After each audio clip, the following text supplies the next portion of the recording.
But we begin with an unexpected day 6 of the January 6 committee hearings, where Cassidy Hutchinson, a former aide to White House Chief of Staff Mark Meadows, provided new testimony about the days leading up to the Capitol riot and how that fateful day unfolded. Now, throughout the hearing, she discussed what then President Trump and his inner circle knew about the insurrection, including that members of the mob that gathered at the Ellipse outside the Capitol were carrying weapons.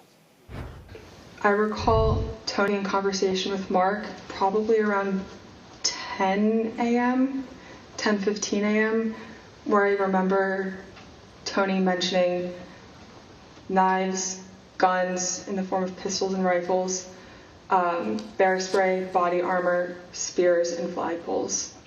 They had Glock-style pistols in their waistband.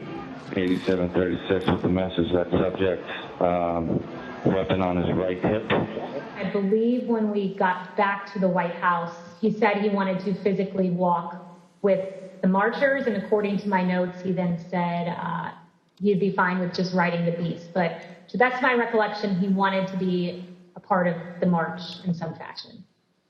Mr. Cipollone and I had a brief private conversation where he said to me, we need to make sure that this doesn't happen.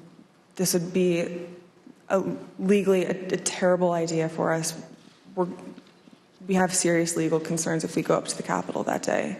Ms. Hutchinson, did Rudy Giuliani ever suggest that he was interested in receiving a presidential pardon related to January 6th?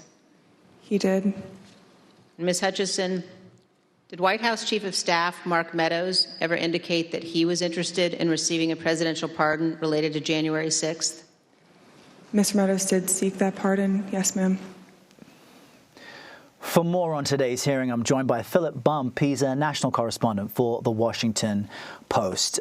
Philip, we heard some of the testimony there. Then President Trump wanted to go to the Capitol for the counting of the electoral votes. I want to quickly show you how Cassidy Hutchinson described that moment in her testimony. The president said something to the effect of, "I'm the effing president.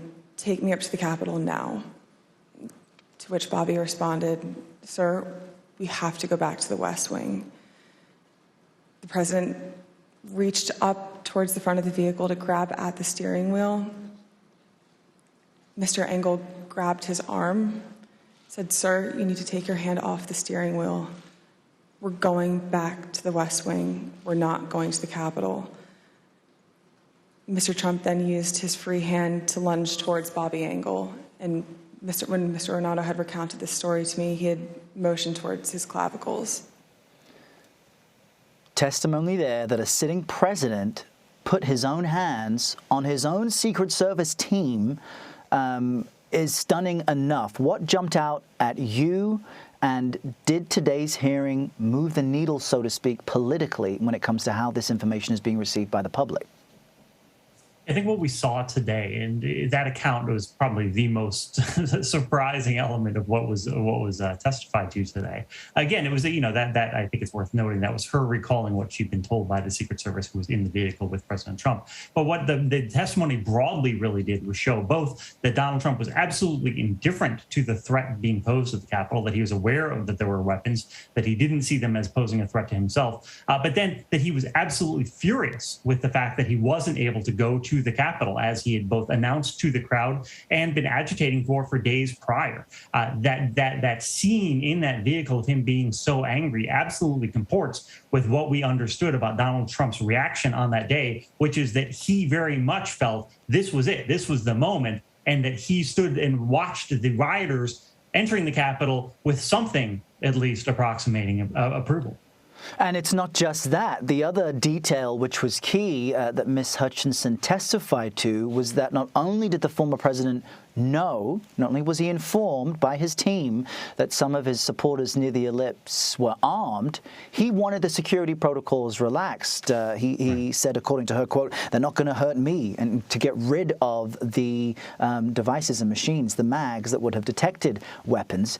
How does that help this committee's overall goal here in proving intent when it comes to what was happening in President Trump's mind?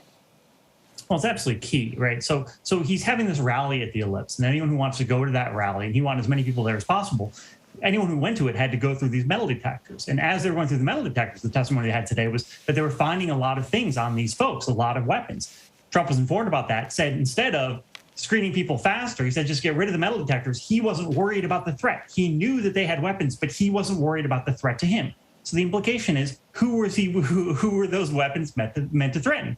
Obviously, the answer is members of Congress. He understood that there were people in the audience who had ill intent towards people who weren't him, and he encouraged them to then move to the Capitol afterward. That is hugely significant when you're talking about whether or not Donald Trump was in the mindset of trying to spur people to the Capitol to potentially engage in something akin to violence. That certainly indicates that he knew that risk was present and he did nothing to stop it from happening. Now, what's also interesting is that there have been supporters of the president who participated in January 6th and afterwards who have said that they realized they were misled. Certainly when they're faced with any type of criminal or judicial, type justice. Mr. Trump posted to his social media platform to insult Miss Hutchinson. He says he barely knows her, which, when you think back to how the former president behaves, that's typical when anyone in his inner circle goes out publicly against him. However, what do you make of that defense? He also says he never put his hands on his Secret Service agents, that the story Miss Hutchinson is saying is made up. But what of those who support former President Trump? Folks are in the millions. Is this different? Is this testimony and what's being said something that may change minds? It's a great question. I think we've already seen some polling which suggests that people are paying attention to this and maybe their minds are changing in terms of Donald Trump's culpability for that day.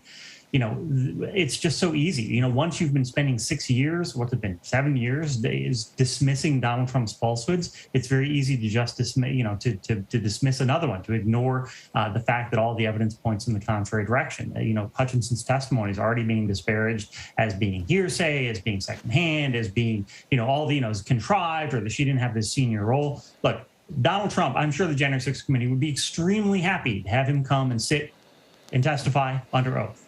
Hutchinson did that. She's testifying under oath. She, if she is lying, she faces legal repercussions for doing that. Donald Trump doesn't. When he's on Truth Social, he doesn't face those repercussions. It's not going to matter to his base, but it's a very clear distinction for anyone who is an impartial observer here. Under oath versus not under oath, you sort of got to give the benefit of the doubt to Ms. Hutchinson.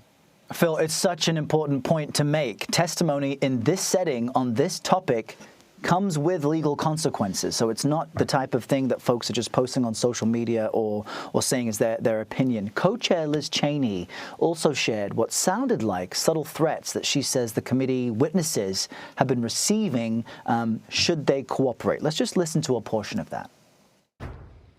Our committee commonly asks witnesses connected to Mr. Trump's administration or campaign whether they've been contacted by any of their former colleagues or anyone else who attempted to influence or impact their testimony. Without identifying any of the individuals involved, let me show you a couple of samples of answers we received to this question. First, here's how one witness described phone calls from people interested in that witness's testimony. Quote, "What they said to me is, as long as I continue to be a team player, they know I'm on the right team. I'm doing the right thing. I'm protecting who I need to protect. I'll continue to stay in good graces in Trump world. And they have reminded me a couple of times that Trump does read transcripts. And just keep that in mind as I proceed through my interviews with the committee." Phil, what do you think? Why is Congresswoman Cheney waiting until now to share this? What point is she making? Well, I think she's waiting until now because they've been very careful about how they roll this out in order to have the most effect. And I think that she dropped that at the end of the hearing in part so that people would be intrigued. This is being produced very much as sort of a television series, and I think that's intentional. But this is a pattern we've seen from Trump repeatedly. These sorts of wink, wink, nudge, nudge, Goodfellas-esque sorts of backdoor threats to people, which is very much what's conveyed there. I've seen some speculation on social media that this was contrived or fake. There's no reason to doubt that someone in Donald Trump's sphere said something along those lines. When we heard the testimony from Michael Cohen, his former attorney, who used to do that sort of for a living for Donald Trump, he would make those sorts of threats. I think it's very likely that that's real. And my guess is, based on the way the committee has been unrolling this stuff in the past, that we're probably going to hear fairly soon about who said that and who they were referring to. Yeah, and those of us who have followed the former president's Twitter feed extensively know full well when he likes what someone's saying, they're the smartest person in the world. When he doesn't, the opposite is true. Phil Bum, thanks so much. Great to chat with you. Thanks for joining us today.